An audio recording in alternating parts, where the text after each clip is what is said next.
On considère souvent nos vies comme des histoires, des récits qui se déroulent au fil du temps avec des personnages, des intrigues et des moments de suspense.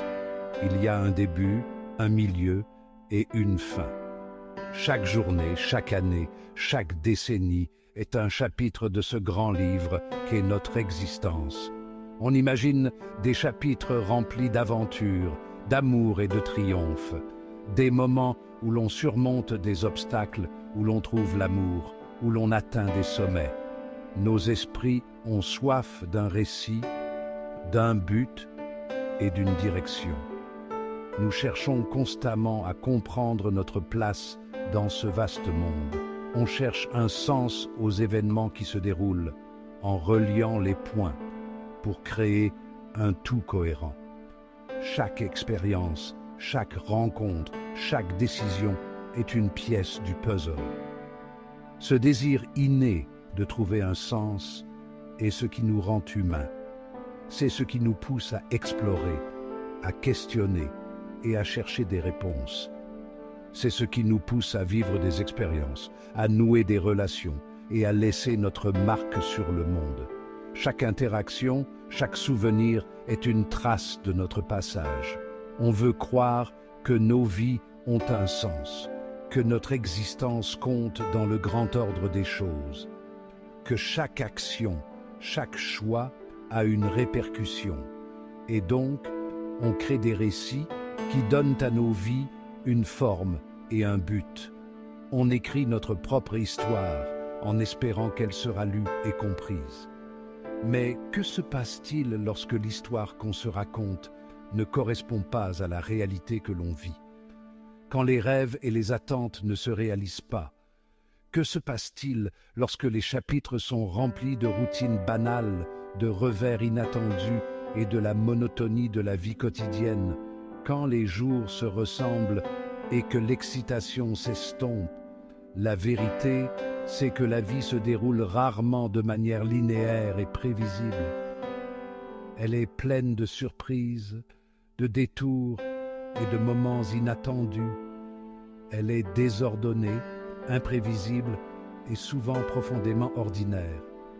Et c'est normal.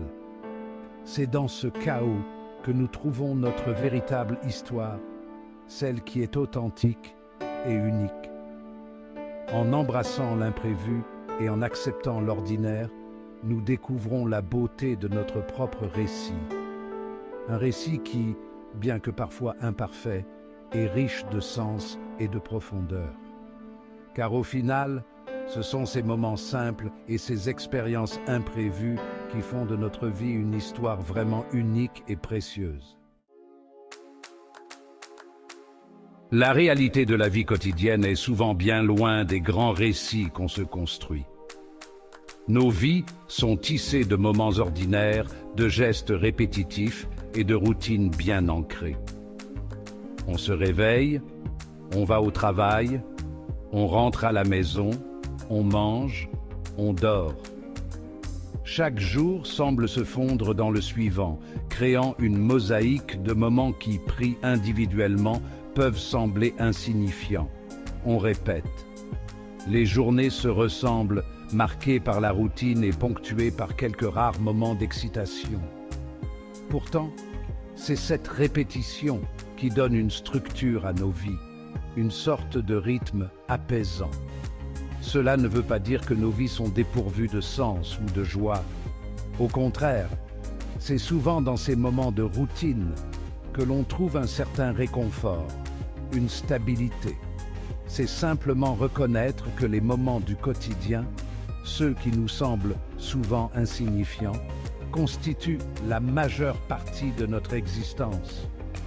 Ces instants, bien que banals, sont les pierres angulaires de notre vie. Ces moments, ceux qu'on a tendance à bâcler ou à négliger, sont les éléments constitutifs de nos vies. Ils forment la trame de notre existence, un tissu complexe de petites actions et de décisions. On se perd dans le train-train quotidien, les listes de choses à faire interminables et la poursuite constante de quelque chose de plus. On court après des objectifs, des rêves, souvent en oubliant de vivre pleinement le présent. on oublie d'apprécier les choses simples, les moments de calme et de paix, la chaleur du soleil sur notre peau, les rires partagés avec nos proches. Ces moments de simplicité sont pourtant ceux qui enrichissent véritablement notre vie. Mais c'est dans ces moments ordinaires que la vie se déroule vraiment. C'est là que se trouvent les véritables trésors de notre existence, dans ces instants de simplicité et de sincérité.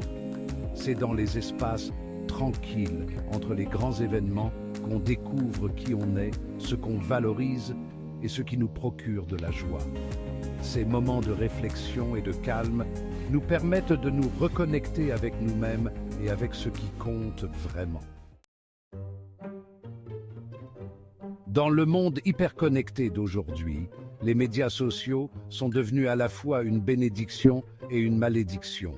Ils nous offrent une fenêtre sur la vie des autres, nous permettant de voir des moments que nous n'aurions jamais pu imaginer autrement.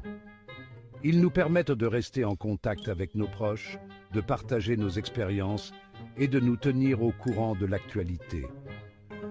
Grâce à eux, nous pouvons célébrer des moments de joie, de succès et de bonheur avec des amis et des familles, même à des kilomètres de distance. Pourtant, ils présentent également une version édulcorée de la réalité, un condensé de perfection qui peut nous donner l'impression d'être inadéquat et insatisfait. Les filtres et les retouches transforment des moments ordinaires en scènes de rêve, créant une illusion de vie parfaite. On fait défiler nos fils d'actualité, bombardés d'images de vacances exotiques, de familles parfaites et de réussites apparemment sans effort. Ces images soigneusement sélectionnées et éditées nous font croire que tout le monde mène une vie sans faille. On compare nos propres vies avec toutes leurs imperfections et leurs banalités aux récits soigneusement construits qu'on voit en ligne. Cette comparaison constante peut éroder notre confiance en nous et nous faire douter de nos propres réalisations. Et on se trouve inévitablement à la traîne. Les moments de doute et de frustration s'accumulent, nous laissant avec un sentiment de ne jamais être à la hauteur. Le danger des médias sociaux ne réside pas dans leur existence, mais dans notre relation avec eux. Il est crucial de se rappeler que ce que nous voyons en ligne n'est qu'une partie de l'histoire, souvent embellie et filtrée. Lorsqu'on les laisse dicter notre estime de soi, définir nos objectifs et façonner notre perception d'une vie réussie, on s'expose à la déception. Il est essentiel de cultiver une relation saine avec les médias sociaux, en se rappelant que la vraie vie, avec ses hauts et ses bas, est tout aussi valable et précieuse. Le piège de la comparaison est un endroit dangereux où s'attarder. Il engendre l'envie, le sentiment d'insuffisance et un sentiment constant d'insatisfaction. On finit par croire que nos vies sont en quelque sorte déficientes, qu'on doit accomplir plus, acquérir plus et vivre plus pour être heureux. Cette quête du toujours plus peut devenir un cycle sans fin, nous laissant vides et insatisfaits. On court après la validation extérieure en recherchant l'approbation et l'affirmation des autres, au lieu de regarder en nous-mêmes et de cultiver notre propre estime de soi. La vérité, c'est que le bonheur ne se trouve pas dans l'accumulation de biens matériels ou dans la recherche de la validation extérieure.